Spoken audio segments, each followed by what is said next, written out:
This world is full of fathers that are letting the world lead them and their families, but that's not what God intended. God intended for you as a father to be the spiritual leader of your family and the provider of your family. And if you have fallen short in these areas, fix it today by asking God to show you how to lead. Grandfathers and uncles, you as men are a big influence in a young person's life. Grandfathers, believe me, you have more impact than you will ever actually know. My grandfather passed away years ago. That man taught me more than he'll ever know, just for what he stood for. He didn't say nothing, just about what he stood for. The morals and the character that came out of him. That was a life lesson right there. The world needs more men like that. You know, a buddy of mine gave an analogy of, used to, in times past, the men would hang their hats on a hat rack in the back of the church. Okay. Why are our hat racks empty today?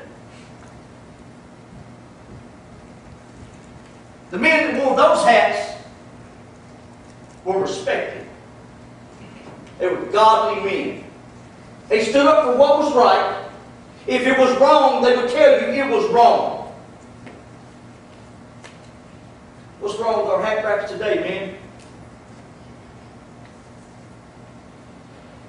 We need more men like that. Not just in the church, in society. We need men that will stand up for what's right. Not just act like, well, that don't really bother me. Yes, it does. It does bother you. That's not my problem. Yes, it is your problem. If you're a godly man, it's your problem if it's wrong. Why are we afraid to stand up for what's right when God's behind us? Nothing can defeat it. God will not be defeated.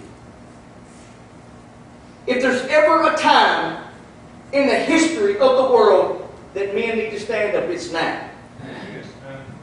Because the family is eroding.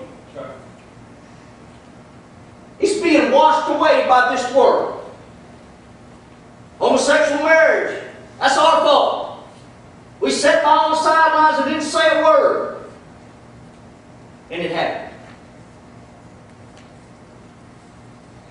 Men, we need to lead our families and also just be an example of what's right.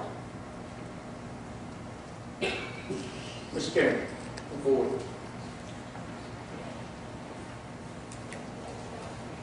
You can start being the man that God has always wanted you to be today. You might be a Christian. You might have turned your life over to Christ. That's wonderful. But you can still be a Christian and not lead your family the right way. Just because you're a Christian, that don't mean you're leading your family the way God calls you to.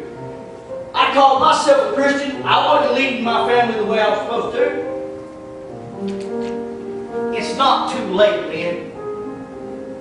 It's not too late to be the man that God is calling you to be. You can fix it today. Right here at this altar. But until you decide in your mind that you're not doing what God wants you to do, nothing's ever going to change. If you ignore it, it's going to stay the same. Probably going to start getting worse. Don't be like that 84-year-old man and say, I got time. We don't control time, guys. God controls time. That's right. Don't get caught thinking about going to act when the time runs out, man. Get your right life with God today. Be an example to your sons. Be an example to your nephews. Be an example to the child next door. That hat rack back there is empty. We need to fill it up with hats that are worn by godly men. Go back. Page 456. Page 456. Men, don't put it off. If you're not living the way you should, give it to God today.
Let's take hold of that challenge and do our very best to serve God. Thank you so much for being here. Thank you for your presence.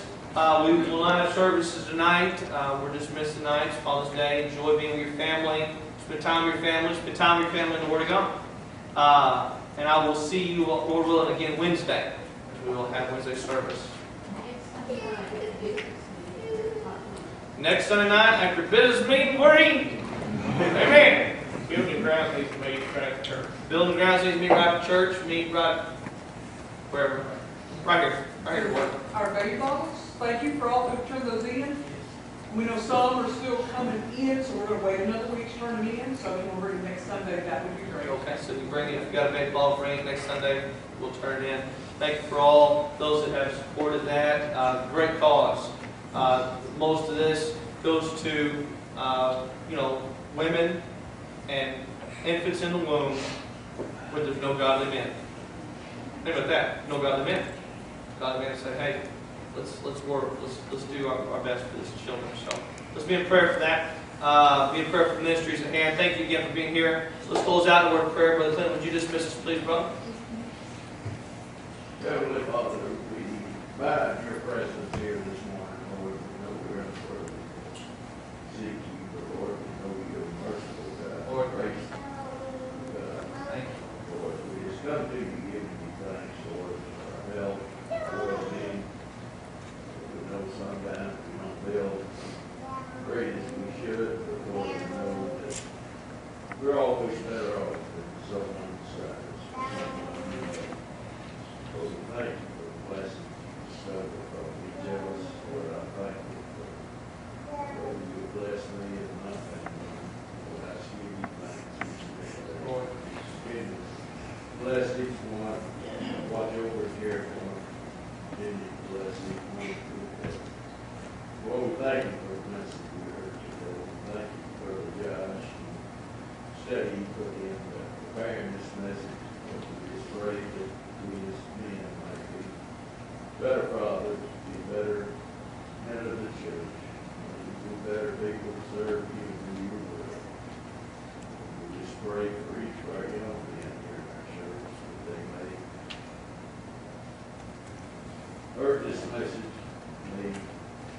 inspired me more than being better service. Lord, I ask your bless the ones that's been mentioned here this morning, not only the ones that are in the prayer time, but the ones that are here in the sanctuary. Bless each of them. Lord, I believe once again, thank you for what you blessed me, and I ask your forgiveness. Pray for the ones that are not able to be here for sickness or something. I ask you to just dismiss us into your love, watch us here.